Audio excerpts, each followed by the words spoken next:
আমার উপর ভরসা রাখার জন্য প্রথমে আমাদের জননেত্রী মমতা বন্দ্যোপাধ্যায় এবং অভিষেক বন্দ্যোপাধ্যায় জননেতাকে আমি আমার পক্ষ থেকে প্রণাম জানাই এবং অভিনন্দন জানাবো। আমাদের যারা আমার উপর ভরসা রেখে সহযোদ্ধা সহপাঠীরা সবসময় ছিল। আমি প্রথমেই দলের এই যে দায়িত্ব পুনরায় রেখেছে,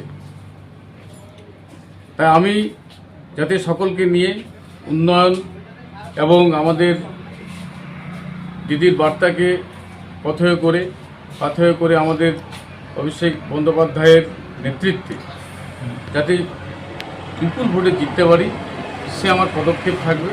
মানুষের রায় শেষ কথা।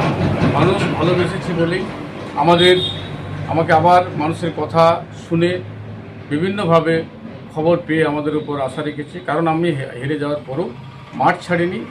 আমি মাঠে থেকে মানুষের পাশে, মানুষের কাছে থেকে কাজ করেছি এবং আগামী দিনেও কাজ করব। এই ভরসা রেখে আমার উপর আস্থা রেখেছেন। আমি চেষ্টা করব পুরো সবাই, সর্বধর্মের মানুষ, জাতির সম্প্রীতি নিয়ে, আমাদের দলের সমস্ত নেতাদের নিয়ে, যুব, ছাত্র, মাইনরিটি, এসসি, এসটি, মহিলাদের নিয়ে এই ভোটে জয়লাভ করা। কথা ভুল, সবাই পাশে ছিল। কারণ আমার সেই সময় আমি পুরো বিধানসভা সেভাবে জানতাম না। আমি আমার রঘুনাথপুর টাউন এবং ব্লকটুকু জানতাম।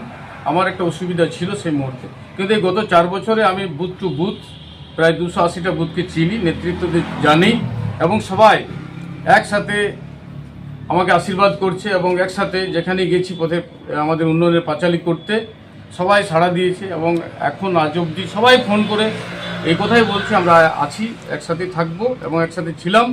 এই লড়াই বিজেপির সাথে লড়াই, এই লড়াই ধর্ম নিরপেক্ষতার লড়াই, এই লড়াই যারা দাঙ্গা নিয়ে কথা বলে, যারা ধর্ম নিয়ে কথা বলে তাদের বিরুদ্ধে লড়াই, জুমলাবাজ বিজেপির বিরুদ্ধে লড়াই, আমাদের জনগণের এবং মানুষের এবং আমাদের দলের অস্তিত্বের লড়াই। এই লড়াই আমরা জিতবো, এটাই সবাই আমাকে আশ্বাস দিচ্ছে। তাদের চোখ দিয়ে দেখছে, আমরা তো সে কথা দেখতে পাচ্ছি না। তাহলে কি মনে করছেন রঘুনাথপুরে গোষ্ঠী দ্বন্দ্ব? এটা বোঝার ওদের ভুল আছে।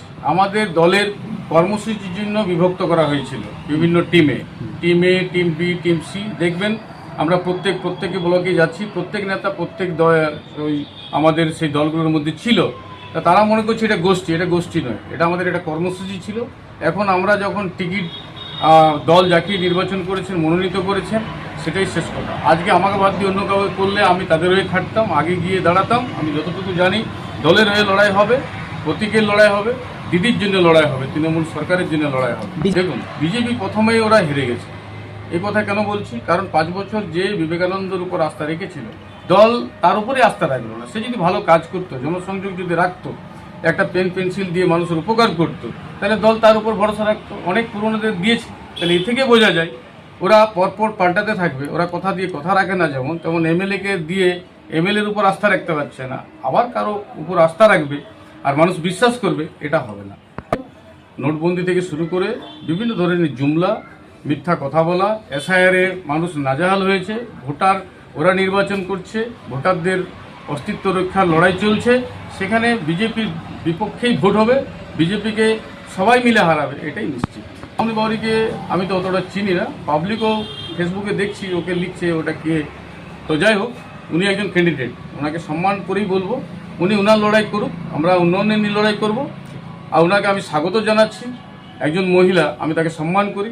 নারীকে সম্মান করা আমার কর্তব্য। ওটা আমাদের পরিবারের একজন, তিনি একটা অন্য দলের হয়ে লড়াই করছেন, কিন্তু আমাদের সমাজের একজন মহিলা, তাকে আমি সম্মান দিয়ে বলছি। মাঠে উনি থাকবেন, উনি লড়বেন। আমরা উন্নয়ন নিয়ে লড়বো, আমরা সত্য নিয়ে লড়বো, আমরা বাস্তব নিয়ে লড়বো। আর উনি বিজেপির কাছে সেরকম কিছু নেই, পাবলিকের কাছে গিয়ে বলতে পারবে যে বিজেপি সরকার এটা করেছে। কারণ সেখানেই তিনি কতটা করে উঠতে পারবেন সেটাই দেখা যাবে লড়াইয়ের মাঠে। স্বাগত রইল এবং অভিনন্দন রইল।